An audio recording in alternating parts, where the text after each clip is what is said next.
इकट्ठा आकर ये फिल्म को बनाया है, तो खुशी है। और सबसे खुशी इस बात की है कि फिल्म एक ऐसा माध्यम है जो लोगों को जोड़ता है, जैसे इस फिल्म ने जोड़ा है। मुझे भरोसा है कि भारत में आज तक बहुत सारे संत हुए हैं, हर एक प्रांत से हुए हैं, चाहे वो पंजाब के गुरु नानक हो, संत तुलसीदास हो, कर्नाटक से महात्मा बसवेश्वर हो, संत ज्ञानेश्वर हो, संत तुकाराम हो। संत ज्ञानेश्वर के 1200 शताब्दी का उनका अवधि था जब संत ज्ञानेश्वर हुए थे महाराष्ट्र में।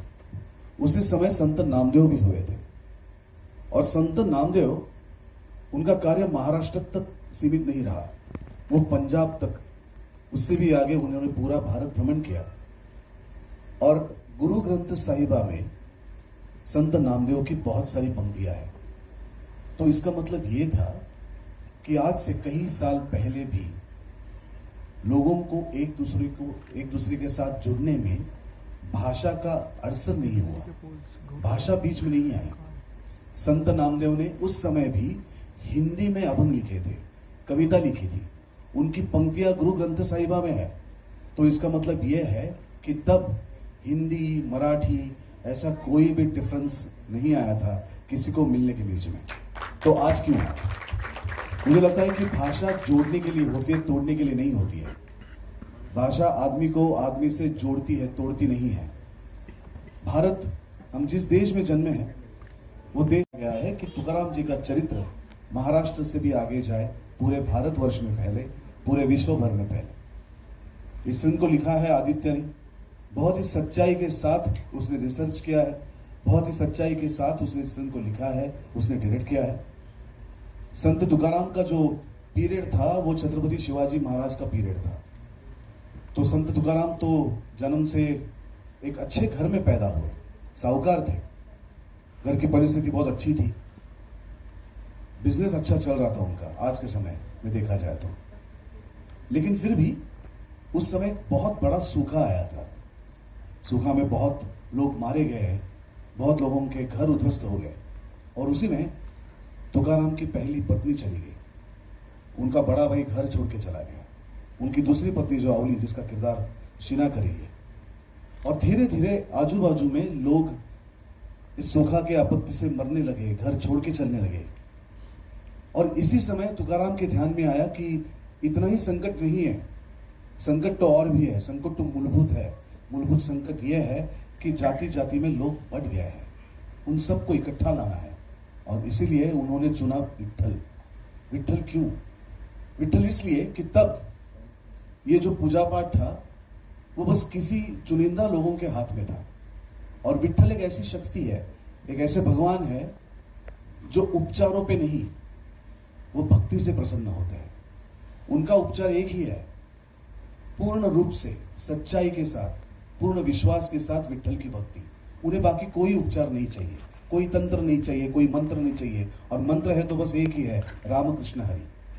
और तुकाराम अपने समय के पहले ऐसे सोशल रिफॉर्मर थे जिन्होंने समाज के कई सारी बुरी चाली रीति के बारे में अपने अभंगों के द्वारा, अपनी कविताओं को द्वारा उन्होंने उसको स्पोकन आउट किया, उसको जैसे बोलते हैं कि वो हर एक दबे हुए आदमी की आवाज बने। और तुकाराम जिसके बाद 300 साल बाद महात्मा फुले हो या डॉक्टर बाबा साहब अम्बेडकर हो, जिनको प्रेरणा मिली वो संत तुकाराम थे। संत तुकाराम थे जिनकी वजह से उन्होंने प्रेरणा ली, और फिर अपने कार्य में तुकाराम जी के विचार उन्होंने लाए। तो ऐसे एक बहुत बड़ी शख्सियत जिनको हम महाराष्ट्र में जगत गुरु कहते हैं, जिनको संत शिरोमणि कहते हैं, ऐसे थे हमारे संत Tukaram. Believe in something from your heart, you can achieve it. And यही मैसेज, यही ब्यूटी, यही rooted to Indian culture की जो स्टोरी है हम आपके लिए लेके आए। And also I want to say कि this film has been made 2 times in Marathi, लेकिन ये पहली बार हिंदी में बन रही है। एंड जो गोल है फिल्म का, और जो मैसेज है, जो कॉन्फ्लिक्ट्स हैं, जो कैरेक्टर्स हैं, और ये सारी चीज़ें जब आदित्य ने मुझे स्क्रिप्ट बताया और जब मैं जब सुनी तो I just fail in love with it because of that one passion and mission to communicate this message to the world and to bring it to the entire nation. कि if you believe in something from your heart, you can achieve it. जो संत तुकाराम जी का जो message था, और secondly एक awareness of equality, एक non discrimination जो हर संत, हर leaders, हर revolutionary के अंदर में एक होता है एक.